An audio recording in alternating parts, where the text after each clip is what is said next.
Welcome back to our online lectures. Dear students, આજના આપણા online video લેક્ચરમાં હું તમારું સ્વાગત કરું છું અને સાથે આપણે આગળ કોર્સ કરવાના છે એની વાત આપણે 15-20 સેકન્ડ કરી દઈએ. સમાંતર શ્રેણીમાં 5.2 સ્વાધ્યાય ધોરણ 10 ના વિદ્યાર્થી માટે આપણે કરી રહ્યા છીએ. એમાં આપણે બાકીની રીત બોક્સવાળી રીત કહેવાય કે ખૂટતા પદો ગોતો એમ આપે. તો આપણે એની વાત શરૂ કરીએ છીએ. પહેલું પદ કયું આપ્યું છે એ આપણે જાણીએ. પહેલું પદ આપ્યું છે 2, A1 એટલે 2, A2 ગોતવાનું છે અને A3 26 આપ્યું છે. તો A2 ગોતવું હોય તો A વત્તા D લેવું પડે. A2 અને A3 એટલે A વત્તા 2D, એક D ઓછો લેવાનો આપણે કીધું હતું. D એક ઓછો કરી આપણે સૂત્ર મૂકવાનું છે, એટલે મૂંઝાવાની જરૂર નથી, સૂત્ર આવડવા જોઈએ. કયું? an બરાબર a પ્લસ n માઇનસ 1 ગુણ્યા d માં કિંમત મૂકો એટલે આપણે a2 બરાબર a વત્તા d. a એટલે તો કે પ્રથમ પદ 2 છે વત્તા d. એનું સૂત્ર આપણે હવે a2 ની કિંમત આપણે ગોતવી છે એટલે 2 વત્તા d રહેવા દઈએ હમણાં, અને a3 માં કિંમત આપણે લઈએ તો a ની કિંમત તો આપણે જાણીએ જ છીએ બાળકો. કઈ? તો કે d, અને a ની કિંમત 2 અને d ની કિંમત ગોતવી છે. હવે a3 નો વારો. a3 બરાબર a પ્લસ 2d, જેની કિંમત આપણને કેટલી આપી છે? 26. પછી કિંમત અહીંયા મૂકશું એટલે જવાબ મળશે.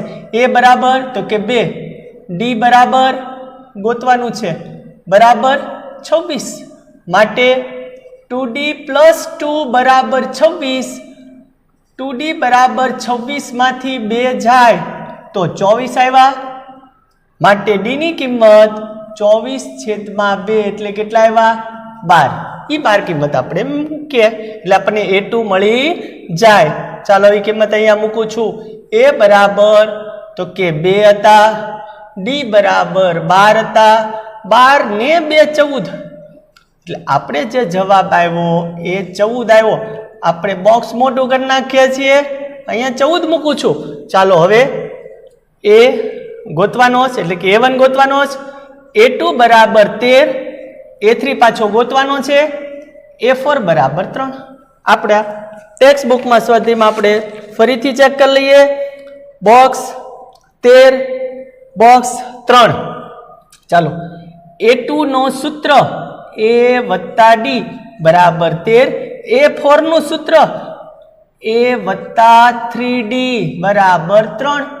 લોપની રીત ગઈકાલે જ શીખવાડી, ઉદાહરણના દાખલા કર્યા ત્યારે. એ કિંમત આપણે ઉડાડી દેવી છે. 3d માંથી d જાય એટલે 2d, 13 માઇનસ 3 એટલે કે પ્લસ 10, d બરાબર માઇનસ 10 ભાગ્યા 2 બરાબર માઇનસ 5. હવે આપણે ફરી સમીકરણ 1 અને 2 આપ્યા હતા, એમાંથી 1 માં મૂકીએ આપણને સરળ પડે. a પ્લસ માઇનસ 5 બરાબર 13, d ની કિંમત માઇનસ 5 આવી, a બરાબર 13 વત્તા 5 એટલે 18 આવે છે.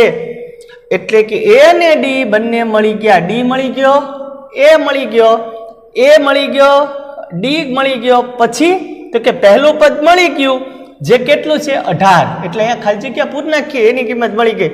હવે શું ગોતવાનું બાળકો? a3.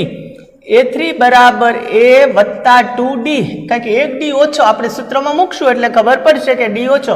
a બરાબર તો કે a બરાબર 18 છે. d બરાબર તો d બરાબર દરેક બાળકને ખબર છે કે -5 છે, બરાબર છે.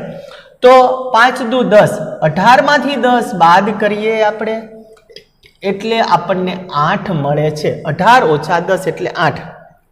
a3 બરાબર 8, બરોબર. 18, 13 ઘટ્યા 5 અને પછી 5 ઘટે 8 માંથી 5 ઘટે એટલે 3. આ શ્રેણી સાચી છે આપણી, એટલે a3 બરાબર 8 આવે છે. ચાલો ત્રીજા દાખલા ઉપર ટાર્ગેટ કરીએ. a બરાબર 5, a2 તો કે ગોતવાનું છે, a3 એટલે ત્રીજું પદ ગોતવાનું છે, a4 9.5. કેટલા? 9.5. ચાલો હવે આપણે કિંમત લેવી છે. કોની? તો કે a આપી દીધો છે, a4 માં મૂક્યા. Very simple. a4 બરાબર એ પ્લસ 3d બરાબર 9.5. 9.1 એટલે 0.5 લઈએ તો સરળ પડે. ચાલો, માટે એ બરાબર 5, ડી હું ગોતું છું 3d ઇઝ ઇક્વલ ટુ 9.5 ઓછા 5 આવશે. 9 માંથી 5 જાય એટલે 4.5. ડી બરાબર 4.5 ભાગ્યા 3, 15 તેરી 45 થાય એટલે 1.5. 1.5 આપણે આન્સર મળ્યો ડી નો. હવે આપણે સરળ રીતે જ કરવું છે. A2 એટલે કે A2 બરાબર A પ્લસ ડી, એટલે કે એ બરાબર આપણે ગોતવાના હતા એ મળી ગયા છે. એ આપણને આપ્યો છે 5, પહેલું પદ એને એ કહેવાય 5 વત્તા ડી બરાબર 1.5, એટલે કે આપણને મળ્યો 6.5. કેટલું? 6.5. આ જવાબ A2 નો મળ્યો કેટલો? 6.5. બોક્સ થોડાક મોટા કરીએ તમને દેખાય એટલા માટે 6.5. હવે બીજો જવાબ મૂકવાનો છે, એ છે A3 no. A plus 2d એટલે 5, 2 ગુણ્યા ડી એટલે 1.5 ના ડબલ 3, 5 વત્તા 3.5 કેટલા આવશે? 8.5. કેટલો જવાબ આવશે? 8.5. 5 ને 1 6.5, 6.5 માં પાછો દોઢ ઉમેરો. મૂળ તો સંખ્યા માટે લેવાનું જ, તો કે 15 દુ 30. એક મારે પોઈન્ટ લખવો છે બાળકો. 5 ને 3 8 જ લખું. કેમ? 0.5 આખા થઈ ગયા છે એ આપણે ધ્યાનમાં આવ્યું છે, એટલે કે 8 આપણે જવાબ મળ્યો. આપણે રીચેકિંગ નો કર્યો એનો ફાયદો થયો. ચેક કર્યું, 15 દુ 30 નો પોઈન્ટ ફેરવું છું 3.0, 5 ને 3 8. ચાલો, તો એક 8 જવાબ આપણને મળ્યો છે. જે ડી આવે એમાં એક ડી ઓછો લખવાનો છે, ભૂલવાનું નથી. બરોબર? એક ડી ઓછો આવશે. એ છઠ્ઠું પદ હોય તો એ વત્તા 5d, 10મું પદ હોય તો એ વત્તા 9d. આટલું સરળ છે, એ ભૂલવાનું નથી. એક સમાંતર શ્રેણીનું 11મું પદ, એ 11 નું સૂત્ર હું તો લખી નાખું છું, એ વત્તા 10d. મારી પાસે કેટલા આવ્યા? 38. અને લગભગ 16મું પદ છે, હું રકમ ચેક કરું છું. 16મું પદ 73 છે. 16મું પદ 73 છે. ચારો 16માં પદનું સૂત્ર એ વત્તા 15d બરાબર, તો કે બરાબર 73. સમીકરણ 1 અને 2 ની લોપની રીત, નિશાની બદલાવાનો નિયમ ગઈકાલનો આપણે જાણીએ છીએ. એ ઉડી ગયા. 15 માંથી 10 જાય તો 5d, 73 માંથી 38, 13 માંથી 8 જાય તો 5, 7 ના 6 માંથી 3 જાય તો 3, 35 માઇનસ 35 માઇનસ માઇનસ પ્લસ. તમે જાણો છો 7 પંચાને 35. ડી બરાબર કેટલા આવ્યા? તો કે 7 આવ્યા. હવે મારે કિંમત લેવી છે, એ બાજુમાં લખીશું, એટલે હું છેલ્લો જવાબ આપણે અહીંયા લખી શકીએ. એ વત્તા 10d બરાબર 38. એ બરાબર ડી બરાબર 7 બરાબર 38, 10 સત્તા 70, 38. એ બરાબર 38 માંથી 70 બાદ કરું એટલે મને 32 મળશે. છતાં હું ચેક કરીને કરું. 10 માંથી 8 જાય તો 2, 7 ના 6 થયા, 6 માંથી 3 જાય તો 3 માઇનસ 32. હમણાં લખ્યું તો એ ફરી લખ્યું. હવે તો કેટલામું પદ શોધો? 31મું. 31માં પદનું સૂત્ર એ વત્તા 30d. એ બરાબર માઇનસ 32, ડી બરાબર 7 છે, 32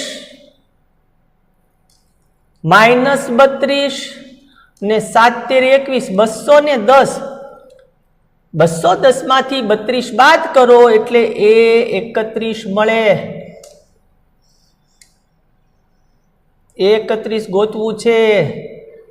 210 માંથી 32 બાદ કરો, 10 માંથી 2 જાય તો 8, દસકો લીધો, 10 માંથી 3 જાય તો 7, 2 ના 1, 178. કેટલા? 178 થાય છે. 210 માંથી 30 બાદ કરો તો કે 180 ને વધી પાછા 2 બાદ કર્યા એટલે 178. એટલે જવાબ આપણે ચેક કર્યો તો 31મું પદ 178 આવે. એનું સાદરૂપ જવાબ અહીંયા છે. અહીંયા આપણે બોક્સ કર્યું એનો જવાબ છે છેલ્લો. માટે બાળકો આજના આપણા વિડીયો લેક્ચરમાં આપણે બાકીના દાખલા ગણી શક્યા છીએ. એ છે ગઈકાલની આપણે ઉદાહરણો કર્યા હતા 4, એની રીત આપણે આગળ કરી છે. તો તમે પ્રેક્ટિસ કરતા રહેજો. ફરી આપણે મળીએ નવા એક્ઝામ્પલ સાથે. ત્યાં સુધી ખાસ બધાએ પ્રેક્ટિસ કરવાની છે અને ગણિત સુધારવાનું છે. ચલો મળીએ છીએ. આવજો.